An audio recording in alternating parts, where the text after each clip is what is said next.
Tomatoes are one of the highlights in any garden, and in this video I'm going to share with you several simple tips and techniques that we use on our farm when we do the pruning of our tomato plants that will increase the production, reduces the chances of diseases, and will allow you to have earlier harvests.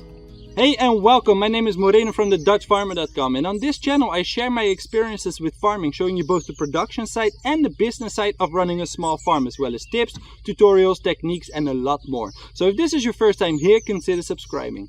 There are several benefits related to pruning your tomato plants, but before we're going to discuss them, it is important to understand that there are two main types of tomatoes out there. You've got determinate varieties, which are bushy type plants that have a predetermined height and yield. And you've got indeterminate tomato varieties. These are the more vine type tomato plants that continue to grow right up until the cold weather sets in at the end of the season. These don't have a predetermined length and continue to grow and produce yields for as long as you're able to provide it with the right growing conditions. These are the only type of tomatoes we grow due to the available varieties and obviously the abundance of fruit production, which is quite important on our commercial scale. Pruning tomato plants is pretty straightforward, but it is important to know exactly what you should prune and what not to prune. On our farm, we let our tomato plants grow with one single leader. This means that we only keep the main stem of the tomato plant growing. A leader is essentially a main branch of your tomato plant that will produce flower clusters and ultimately fruit. On our farm, we prefer to grow a single leader, as this allows us to plant individual plants really dense at 10 inches between plants, but it also makes it easier to manage.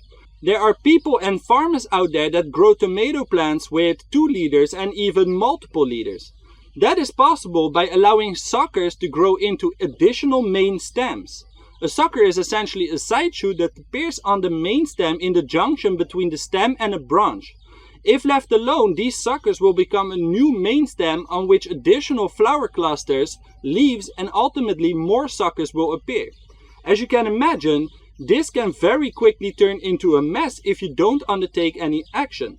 On top of that, if these suckers are allowed to grow, the existing root system of the tomato plant will now start to distribute nutrients and energy to this new stem. This is not a problem in it of itself, but by allowing this new stem to grow, there will be more fruit clusters coming on the plant, which is going to cause the tomatoes to ripen much slower and become much smaller at the same time. There's only so much growth a root system can support. Besides that, it's going to be difficult to trellis the entire plant with all this additional growth. Therefore, we prefer to remove the suckers and allow for only one single main stem to grow. This way, the plant can just focus on putting energy into the flower clusters and fruit on the main stem, whilst the overall management becomes a lot easier. This also happens to result into earlier harvest of ripe tomatoes. Another big benefit for pruning tomato plants and keeping them tidy is that it will reduce its susceptibility to fungal diseases by increasing the overall airflow. High tunnels like the one we are in right now, in combination with regular drip irrigation, can become quite warm and humid at times. These are perfect conditions for fungal disease outbreaks. Even more so when entire tomato plants are entangled together, falling over each other and growing everywhere.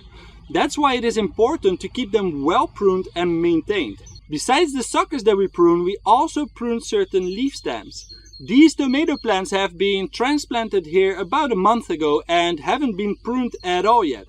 As you can see, the plants are relatively bushy with quite some growth happening and lots of stems touching the soil.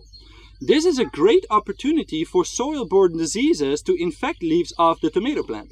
In order to prevent this, we need to make sure to prune the lower leaves from the main stem so that none of them are actually touching the ground. In our case, since we're in the high tunnel and water our tomatoes with drip irrigation directly at the root zone, chances of this happening are much less than if you would grow tomatoes outdoors, where rain events can splash soil and fungal spores onto the lower leaves of the plants. Therefore, it is important to remove these lower leaves. For pruning tomato plants, there are only a handful of things that you will need. You will need a sharp pruning shears or sharp scissors, gloves, which I personally recommend but are optional, and some kind of a crate or bin in which you can place all your clippings. The reason I use a pair of gloves is that on the tomato plants there is a sticky substance known as tomato tar. This seems to be a defense system of the tomato plant against microscopic predators. It contains compounds that function as quick drying glue, which makes it so sticky. It is actually quite easily washed off with something like something acidic like vinegar. But if I have to work the whole day with tomatoes, I prefer to use protective equipment to reduce the stickiness. The reason I recommend you use sharp pruning shears for pruning the tomato plants is simple. If you try to manually break off suckers or leaves, there's a high chance that you will actually damage the tomato plant.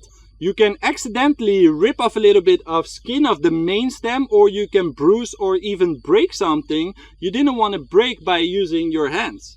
By using a pruning shears, you can avoid this and the overall cut comes out much cleaner, which makes it easier for the plants to heal and makes it thus a lot less susceptible for diseases. Another important point to make is the time when you start pruning your tomato plants.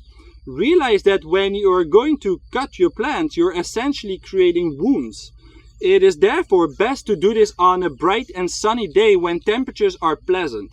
If you do this when it's raining or windy and overcast, the chance of your tomato plant to fall prey to diseases will increase significantly.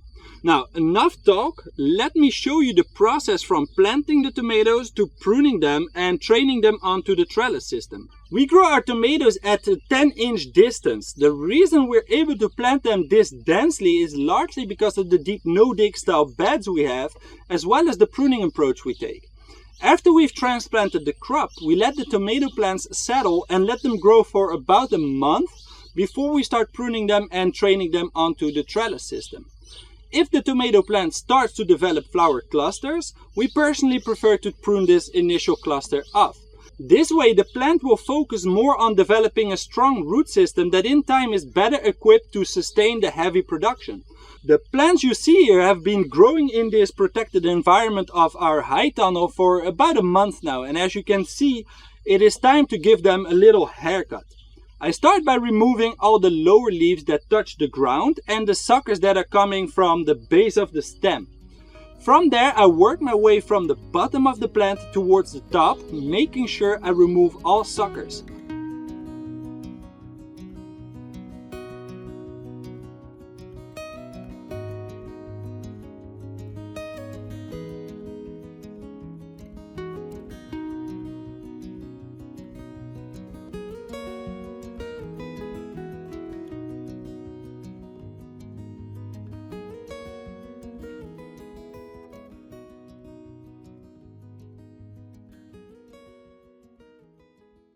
On some plants you will notice that the main stem has split into two main stems without really looking like a sucker.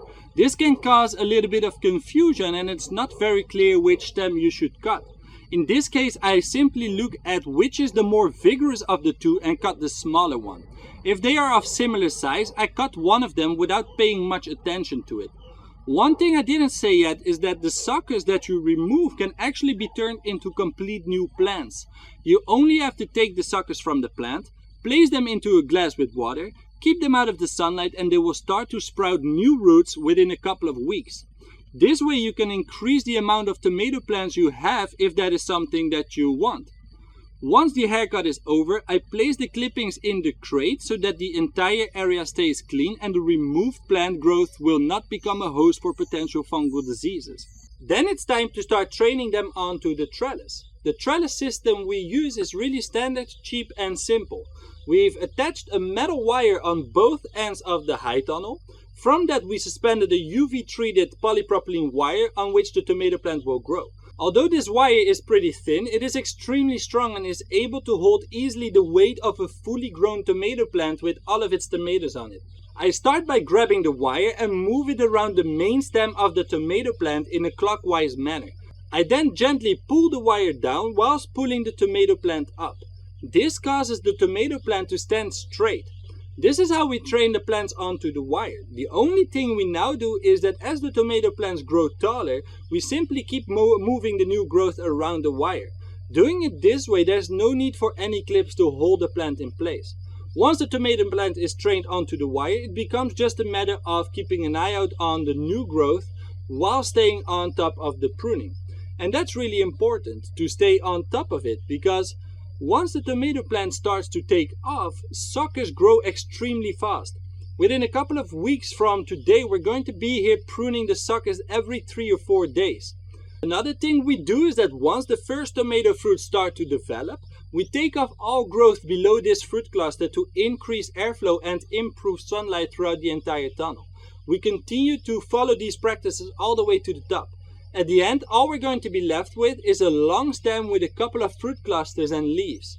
Whilst doing this, you will have to watch out though that you're not taking off too many leaves, as this can cause your tomatoes to get sun scald. You can compare this to something like if you didn't protect yourself from the sun and you get a sunburn. Same happens to the tomatoes, but instead of turning red like we do, the tomato turns yellowish white, making the fruit unsellable. By leaving more leaves on the main stem, you can avoid this from happening. Another thing that is great is that by removing the lower leaves, you will allow for more sunlight and space at the ground level. If you want to take advantage of this valuable space, there are countless of crops that you can actually interplant with tomatoes, essentially allowing you to produce more food in the same space. We do this with most of our heat-loving crops here in the high tunnel, where we interplant quick-growing crops at the base of crops like these tomatoes that take a little while to get into production. This is a great use of space and can easily increase your overall production. If you like this video, make sure to subscribe to the channel. Also, if you want to learn more about the production and the business side of running a small farm, head over to thedutchfarmer.com for more information. As last, let me know in the comments section below what you think of this pruning technique, and share your biggest takeaway from this video. Thanks for watching, and I will see you in the next one.